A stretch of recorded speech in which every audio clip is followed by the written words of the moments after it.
మహాత్మా గాంధీ, ఇందిరాగాంధీ, రాజీవ్ గాంధీ ప్రాణాలు ఇస్తే శ్రీమతి సోనియా గాంధీ గారు ప్రధానమంత్రి రాష్ట్రపతి పదవులను త్యాగం చేసిండ్రు.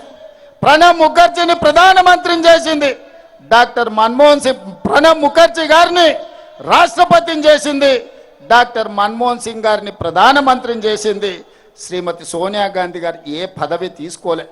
అలాంటి సోనియా గాంధీ గారి వారసుడు రాహుల్ గాంధీ గారు 2004లో ఎంపీగా ఎన్నికైన 10 సంవత్సరాల అధికారంలో ఉంటే మొదటి 5 ఏళ్ళు మంత్రి తీసుకోలే, రెండవ 5 ఏళ్ళు ప్రధానమంత్రి తీసుకోలే.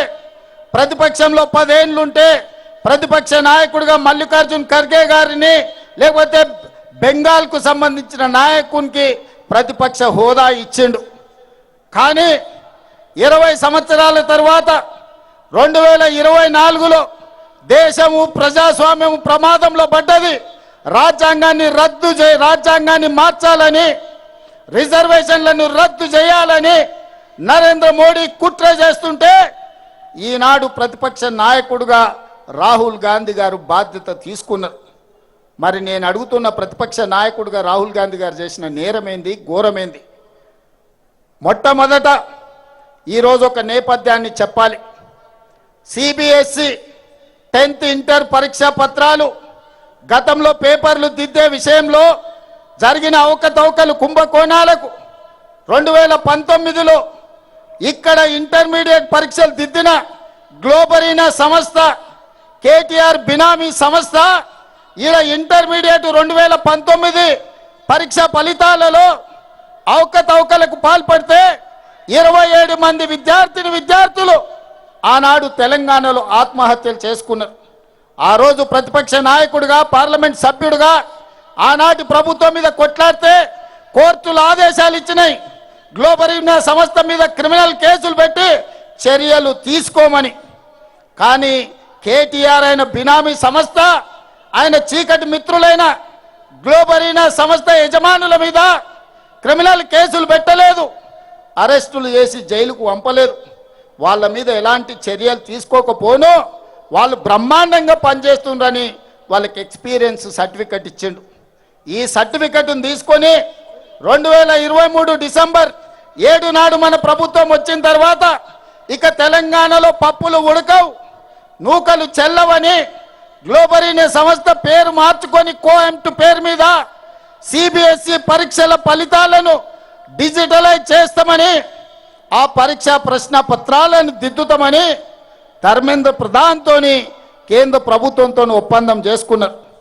ఆ టెండర్లో కేవలం వాళ్ళకి సరిపోయే విధంగా, గ్లోబరీనా సంస్థకు సరిపోయే విధంగా నియమ నిబంధనలు పెట్టి సిబిఎస్ఈ పరీక్షలను దిద్దే కాంట్రాక్టు తీసుకొని అందులో అవకతవకలకు పాల్పడితే లక్షలాది మంది విద్యార్థుల భవిష్యత్తు గందరగోళమైతే పరీక్షా పత్రాలను దిద్దింది రద్దు చేసి సిబిఎస్ఈ మళ్ళీ పరీక్షా పత్రాలను మళ్ళీ దిద్దాల్సిన పరిస్థితి.